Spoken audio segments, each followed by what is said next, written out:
Bienvenue dans ce podcast Sac à dos. Alors aujourd'hui, j'aimerais qu'on ouvre un thème qui est à la fois sensible, intime et complexe, on va pas se le cacher, et qui s'appelle la solitude. Alors je suis sûre que ce thème va te toucher de près ou de loin. De près, parce que tu l'as certainement connu ou tu es en train de le vivre. De loin, parce qu'il y a forcément, et j'espère que ce podcast va t'apporter une lecture différente sur une personne de ton entourage qui, elle, le vit dans le silence. Et donc, si tu le vis de près, je souhaite que ce podcast puisse te donner l'élan de faire du pas à pas, de trouver le lien, la force nécessaire pour créer le lien. Et si tu le vis de loin, je souhaite fortement que tu puisses partager ce moment, partager ce podcast, voire même, et puis vraiment l'identifier et tendre la main ou ouvrir un lien à une personne qui en serait dans le besoin. Alors je m'explique et j'avance parce que tu sais que, avant toute chose, on fait une distinction qui est essentielle avec le fait d'être seul, d'être isolé ou d'être esseulé. Alors, parce que la solitude, qu'on se le dise, elle n'est pas toujours négative, hein. Elle peut être choisie, apaisante, régénérante. C'est vraiment Heu, celle qui recentre, celle qui calme, voire celle qui fait du bien, et ça, c'est OK. Pas toujours, mais c'est possible. L'isolement, lui, est un état qui est beaucoup plus factuel. C'est être physiquement seul, être éloigné, sans contact, et il y a l'isolement, ça, c'est tout à fait autre chose. C'est le sentiment d'être coupé du monde, même quand on est entouré. C'est un vide intérieur, c'est vraiment la rupture de lien. Alors sans faire de compétition entre les 3, en séance, je le vois beaucoup et c'est vraiment le plus douloureux. Pour voir les 3, c'est celui qui est vraiment vécu très douloureusement par mes clients, et tu t'imagines vers quoi je j'ai envie de glisser. À l'approche des fêtes de fin d'année, c'est vraiment la période où on se projette en famille, avec les amis, où il y a des rires, des partages, et ces nuances vont résonner beaucoup plus fort. Parce qu'à cette époque où la solitude ne se voit plus, elle ne se sent plus, on le vit de plus en plus. Alors j'aimerais mettre un visage sur les différents acteurs de cette solitude. On a les personnes âgées. Ça, majoritairement du temps, c'est la première chose qui te vient à l'esprit. En disant effectivement, nos personnes âgées, les journées sont longues, les appels deviennent de plus en plus espacés, on a la sensation de devenir invisible, que le monde va trop vite même, hein, et donc on voit que le lien social est en train de s'effriter. Mais pas que. Il y a aussi le visage des personnes qui sont en plein divorce ou en pleine séparation. Elle passe bien sûr d'un quotidien partagé à un silence qui est immense, par choix ou non, hein. Elle découvre une maison qui est trop grande, trop vide, trop calme. Elle mange seule, elle dort seule, elle décide seule, et elles ont le ressentiment que tout doit être réinventé, et ça me fait glisser justement sur les célibataires. Les célibataires dans notre société supportent énormément d'injonctions. On a c'est ça me fait sourire, mais je je suis je vous offre tout mon amour, les célibataires. Vous avez ces injonctions qui sont: «Ah bah, tu n'as toujours rencontré personne?» ou alors: «Ah bah, dis donc, est-ce que tu viens accompagner cette année?» Voilà. Donc on a cette forme de pression, qui sociétale, hein, qui est vraie et qui est surtout là très présente autour des fêtes. Donc c'est cette impression que vraiment le bonheur ne pourra être complet que si nous sommes 2. Alors que c'est faux, mais on nous l'a tellement répété qu'on finit par y croire. J'aimerais mettre un visage entre guillemets «nouveau». Il y a le visage du Covid, et j'en profite pour faire un clin d'œil parce que c'est une période, pardon, qui a isolé tout le monde et qui a blessé particulièrement les enfants et les ados dans leurs évolutions. On les a privés Cette période les a privés de leur première expérience sociale. Ceux pour qui les amitiés en construction ont été stoppées. Ces jeunes pour qui les interactions étaient encore des apprentissages. Je pense à leur premier amour, leur premier groupe, leur première sortie, ils en ont été concrètement privés. Et donc, pour ces ados-là, psychiquement, il y a eu un Covid, un avant Covid et un après Covid. Pour remettre un visage aussi sur d'autres personnes, je vais mettre sur les personnes malades parce que c'est celles, qui ne peuvent plus sortir. C'est celle dont le physique décide pour elle ou que le mental décide pour elle, la psyché décide pour elle. C'est ceux pour qui les invitations diminuent parce qu'on ne sait pas comment faire. On ne sait pas comment les aider, leur handicap nous rend vraiment un petit peu mal à l'aise. Qu'est-ce qu'on fait? Comment ça fait cette vulnérabilité? Où je me mets? Comment me placer? Et ça pose énormément de questions sociétales et donc effectivement, c'est une réalité terrain. Ces personnes connaissent cet isolement, cette solitude et je glisse vers celles qui peuvent bénéficier des aidants. Un petit clin d'œil à vous les aidants. Les aidants s'occupent, les aidants qui soutiennent, les aidants qui portent. Mais la vraie question c'est: mais qui les porte eux? Parce que la solitude qui ronge, elle ronge l'énergie, les morales et parfois même leur identité. Et puis, on a le visage de tous les autres cas de vie, le déménagement, les études loin des familles, l'expatriation. On a les pertes d'emploi, les surcharges mentales. Tout ça pour vous dire que ça touche énormément de monde et que la solitude est universelle. Elle n'épargne personne. Alors qu'est-ce que je ressens réellement? La solitude, c'est pas seulement, être seul, hein. C'est tout ce qui va nous accompagner. Ça veut dire ne pas avoir envie de cuisiner. Bah oui, pourquoi est-ce que je vais faire un vrai repas? Je suis juste moi, hein. Donc voilà, je vais grignoter n'importe quoi, debout devant mon frigo à n'importe quelle heure. Se réveiller sans que personne nous dise bonjour. Se coucher sans que personne nous dise bonne nuit. C'est ne rien avoir à raconter en fin de journée. Rien ni personne à qui le raconter. C'est sentir un manque dans sa poitrine, une lourdeur présente, H24 si je pourrais dire. C'est avoir l'impression de disparaître un peu chaque jour, de se trouver inutile, de perdre sa valeur, de penser que personne ne se rend compte de notre absence et puis en avoir marre de parler à son animal de compagnie. On aimerait bien parler à un humain, tisser un lien. Alors ce sont des vrais ressentis, hein, humains et c'est normal. Ils méritent d'être entendus, ils méritent d'être vus, ils méritent surtout que ça ne soit pas minimisé. On vous voit. Alors, vous allez me dire: «Oui, ben, c'est une période qui dure longtemps, on en sort vite». Non, pas du tout. Alors, il y a des périodes de solitude qui sont temporaires, supportables, ça va être presque doux, hein.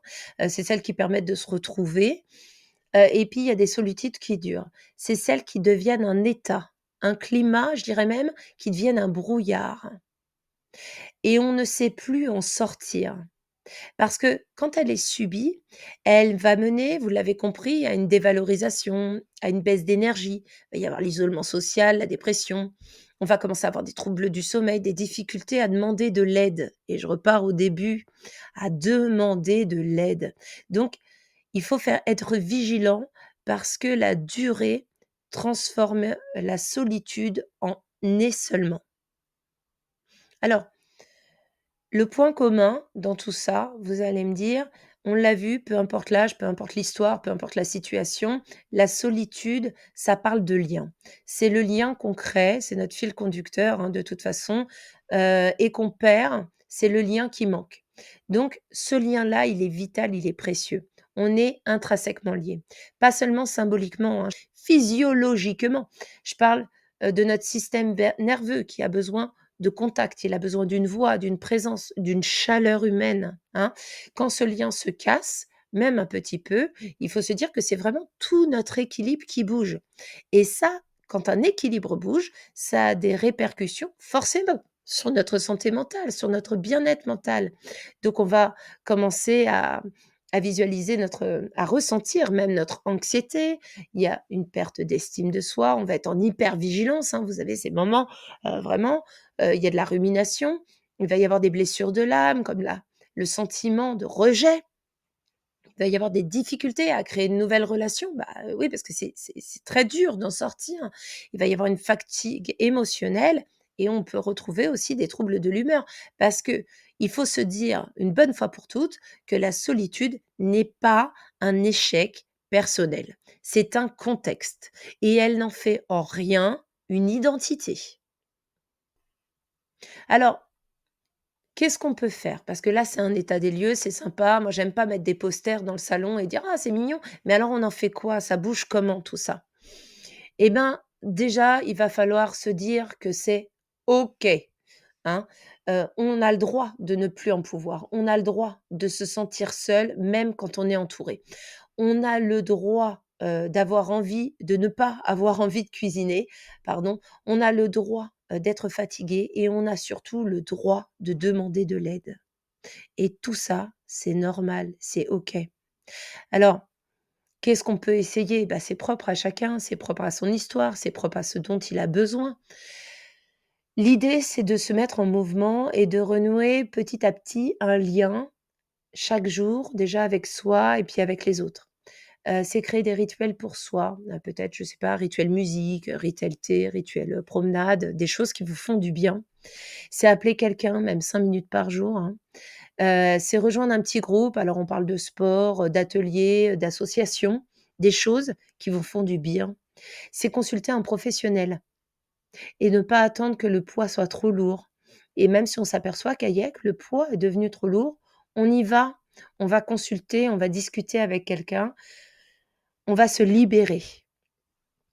Il y a des thérapeutes pour chaque personnalité sur cette terre. Allez trouver la thérapie qui vous fait du bien. Et puis accepter que, sortir de la solitude, c'est un chemin. C'est pas une obligation immédiate, on claque pas des doigts et on sort de la solitude et tout le monde devient effervescent autour de nous. C'est pas ça l'idée. L'idée, c'est qu'on fait du pas à pas. Donc il y a 1000 façons de retrouver le lien. On n'a pas besoin il y en a aucune qui a besoin d'être parfaite. L'idée, c'est juste de se mettre en mouvement et quand je vous dis juste de se mettre en mouvement, pour certains, c'est une force qui est, vraiment, décuplée, hein. On demande quelque chose de surhumain, mais on se met en mouvement, on avance petit à petit et on se reproche rien parce que ça ne nous définit pas. On se foutrait même un peu la paix, ça nous ferait du bien et puis on avance, on fait comme on peut, du mieux qu'on peut et puis on y va. C'est l'idée. Alors, pour clôturer vraiment, ce chapitre-là, j'aimerais qu'on puisse faire une petite expérience d'hypnose. Alors d'état de conscience modifié, faut se dire que si tu es dans ta cuisine, c'est parfait, si tu es dans ton salon, dans le train, dans le bus, en voiture, bon, bah, en voiture, tu mettras pause, tu reprendras le podcast un peu plus tard. Mais l'idée, c'est de se dire que là et maintenant, on va s'installer confortablement, on va se mettre dans une position qui nous fait du bien, les pieds au sol et puis on va commencer tranquillement à laisser nos yeux faire ce qu'ils ont envie, à laisser notre corps un petit peu se relâcher. On va se mettre à respirer. C'est vraiment bizarre parce qu'on respire toute la journée, mais en aucun cas on s'arrête en prenant conscience que ça fonctionne et que c'est super. Et là, on va aller justement conscientiser nos expirations et conscientiser nos inspirations, c'est-à-dire faire attention à notre inspiration, peut-être suivre le trajet de notre air qui vraiment va alimenter nos cellules, notre corps et puis faire attention à nos expirations.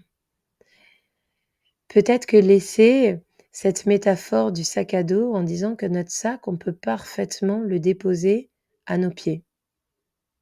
Il est là à côté de nous, peut-être, collé à notre mollet, mais peu importe, il est à côté de nous. On peut même, lâcher une bretelle si vraiment c'est trop délicat de le laisser ou on peut peut-être simplement, heu, s'imaginer qu'il est porté, hein, qu'il n'est pas un poids, qu'il y a quelque chose qui le supporte le temps de cette expérience, bien entendu. Et puis on peut tranquillement se dire, en observant notre corps, de vérifier que notre mâchoire est relâchée, que nos épaules sont relâchées et que notre respiration peut enfin devenir un peu plus profonde. Simplement l'observer, se focaliser sur elle parce que c'est comme si elle était vraiment sur les feux de la rampe et on lui apporte toute notre attention, toute notre douceur. Et au rythme de notre respiration, ce qui nous permettra tout doucement d'imaginer un lieu qui soit calme, doux, quelque chose de sécurisant, un lieu qui n'appartient qu'à toi. C'est un lieu peut-être que tu as déjà vu, que tu connais, ou peut-être pas du tout. C'est un lieu que tu peux créer avec tes propres couleurs, tes propres formes, ton propre paysage. Mais c'est un lieu dans lequel tu te sens bien. C'est un lieu qui t'appartient. Il existe en toi et tu peux aller le retrouver dès que tu en as besoin.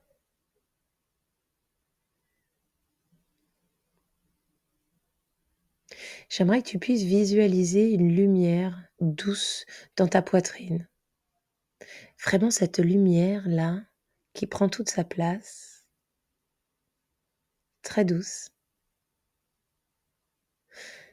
qui va représenter en fait ce lien au monde, ce lien aux autres, ce lien à toi, ce lien plus grand que toi.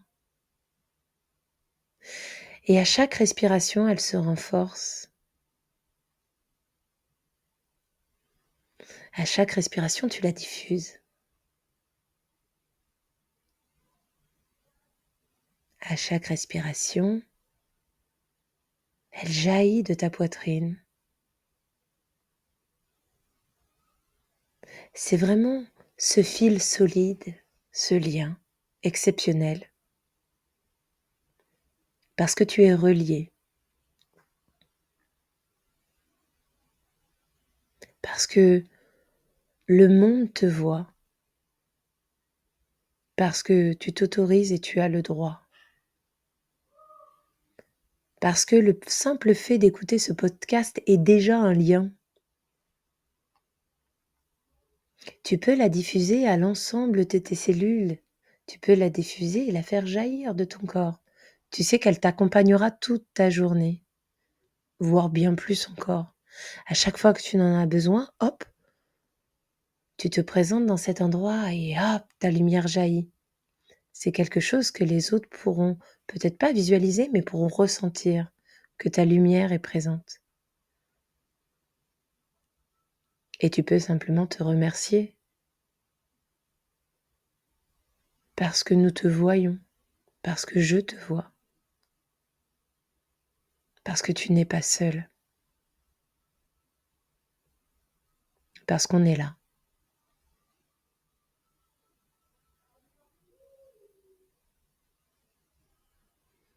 Quand tu te sens bien, quand tu te sens en harmonie, tu peux parfaitement ouvrir les yeux. Tu sais que tu vas diffuser cette lumière vraiment toute ta journée sur la route. Tu peux reprendre, te mettre en mouvement, continuer ton chemin.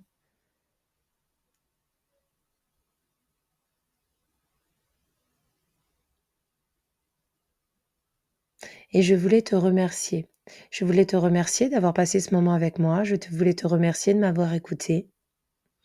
Je voulais te dire qu'on était là, si tu avais besoin. Et quand je dis on, c'est Eric et moi. Tu peux nous envoyer un mail, tu peux nous laisser un commentaire, tu peux partager ce podcast. Tu peux prendre rendez-vous avec nous si tu le souhaites. Mais sache que l'on te voit et que nous sommes là. Je te remercie de m'avoir écouté. Je te souhaite une très belle journée. J'ai été extrêmement heureuse de pouvoir partager ce sujet avec toi. Et je te dis à bientôt. Prenez soin de vous. Ciao, ciao.